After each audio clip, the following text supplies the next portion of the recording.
The Legend of Korra is the sequel series to the acclaimed animated series Avatar: The Last Airbender.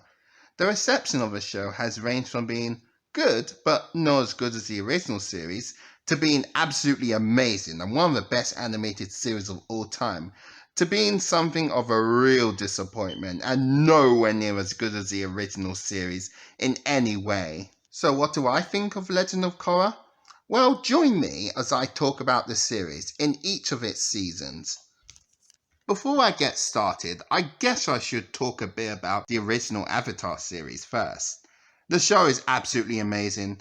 It's a really well crafted show with fantastic characters, brilliant world building, great animation, and a great sense of pacing. There's a bunch of videos out there that does a better job than I can and explain why the show is so great. Now on to The Legend of Korra. Let's talk about the stuff that works about the show. I will say that, like the original series, the art style is absolutely stunning and beautiful, especially since the show is in HD, unlike the original series, until it got remastered, of course. The backgrounds are heavily nicely detailed and just absolutely gorgeous. You have to see it to believe it. The character designs, like the original, keeps that Western anime look and is very well designed. And the bending in this show is very good. I don't think the way they use the bending is as greatly choreographed as the original, but it still looks very good, with great choreography, great sequences, and greatly animated fight scenes. It's definitely a highlight to see in the show. Another good point I will say is that I think some of the characters, at least in this book, are fine and good even. Let's get to our main character, Korra. Despite some things that I will get into later, in this book, she's fine. She's cool, and I don't mind following this main character around most of the time. But she does make for an interesting main character, someone who is the opposite of Aang, who is more calm and naive, while Korra is more brash and abrasive. Though I don't think it was executed nearly as good for reasons I'll get into later. But she definitely does have her moments of weakness that I actually did feel for her. So yeah, for most of this season, she's fine. Another character I did enjoy for most of this season was Amon. He definitely has this great intimidating presence, thanks to his powers, his design, and especially the voice. Steve Blum does a great job voicing the character. Despite what happens in the last few episodes, which I will talk about later on, at least he does make for a very good intimidating villain. I also like Tenzin and Nin, the offsprings of Aang and Toph. There's some interesting things about them, especially with them being the offsprings of the main characters of the original series. And, yeah, let's get through the bad stuff. As fine as Korra can be in a lot of the episodes, she can act rude, selfish, and unlikable in some of the episodes, especially in episode 2, with her behavior towards Tenzin. The show treats Tenzin in the wrong, despite him doing nothing wrong as a teacher.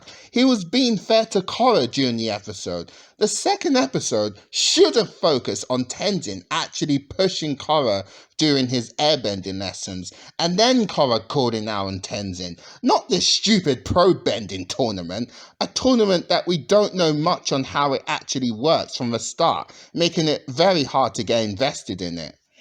Also, Republic City isn't that interesting as a setting. It's not terrible, but as a setting that we spend the entire first season on, it's just not that interesting, especially compared to the many locations we got in the original series. Also, Korra's crew isn't as good. Mako is mostly bland, Bolin comes off as soccer-like but nowhere near as good, and Asami, despite having some complications, isn't really that interesting. These characters aren't as interesting or as dynamic as the original gang. The supporting characters in The Last Airbender were much more fleshed out in their first 12 episodes than Mako, Bolin, and Asami were in Legend of Korra. I mean, right from the get-go in The Last Airbender, Katara and Sokka were the first characters presented to us, and we got to see what life was like for them and how hard it was for them to take care of their declining tribe. It just felt like there wasn't much effort in giving depth to the supporting characters in Legend of Korra. They were basically given one personality trait and just went with that for the run of the season. Now, there are a few exceptions, such as Asami's struggle to let go of her father, but a lot of the time it just felt like these characters were just there to keep the story going. Now we're going to get into the bigger issues that plague this season. The villain Amon. Amon starts out as a great intimidating villain, but gets ruined. He was ruined by the plot twist of him being a waterbending fraud with daddy issues. Had he been who he said he was, and actually knew energy bending to permanently remove someone's bending, he would have been far more interesting. The bender non-bender discrimination is something that was severely underdeveloped. We're only told by this through exposition rather than actually seeing it, making it seem that Amon was pulling his beliefs out of his butt.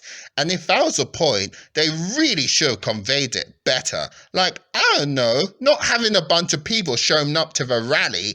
It really seems like they were trying to have a villain that has a very understandable motive, but it's a botched attempt due to the Bender Sass non-Bender conflict not being focused on as much and a twist that ruins Amon as a character.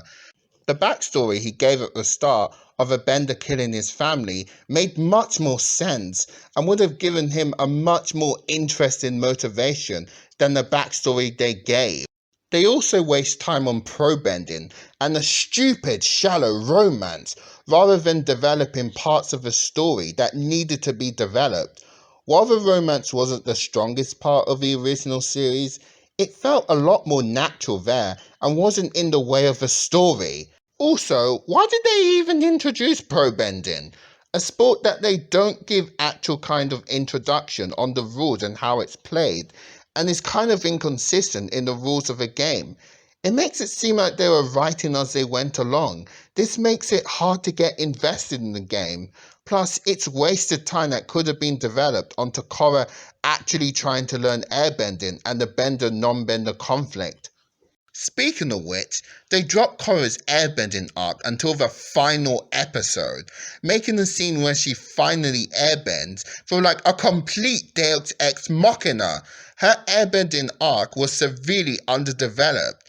It really seemed like it was going to be the main focus of the series, but they don't focus on it enough for her to airbend at Amon feel earned. Also, there's two huge plot holes in this. One is that Korra can actually airbend at Amon, despite him taking away her bending minutes earlier. The other is that it said in the original series that to airbend, you need to put away all your worldly concerns. And the situation that Korra was in wasn't her putting away her worldly concerns. And even worse than that, Aang comes to give Korra her bending abilities back, despite Korra not doing anything great to really earn it. We rarely see her greatly develop throughout this season to really seem like she earned it. If they developed Korra's character of her actually mastering airbending, then maybe her getting her bending back wouldn't feel that unearned, since we saw her actually mastering the elements while trying not to act abrasive.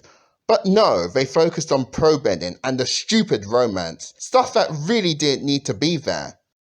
It feels so cheap to not have only one, but two Deus Ex Machinas for Korra, both of which felt undeserved, especially since she hadn't really focused much on the spiritual aspect of being the Avatar. At least with Aang getting the energy bending power in the finale, while also a Deus Ex Machina, felt much more warranted due to how he was already involved in the spiritual aspect of his role and trying to figure out a way to fight the Fire Lord by talking to his past lives. That felt like a decent build up to that power, as opposed to coming out completely out of nowhere. Essentially, it's a lot of these things and things that I haven't touched on in this video, but I don't feel like bringing them up since they're not as important, that make the season not very good, not very cohesive, and not strong. The ideas were interesting, but it just wasn't executed very well. I will say that despite my complaints, I didn't actually hate this season overall. It at least held my attention throughout most of it, and I did enjoy quite a bit of what the season had to offer.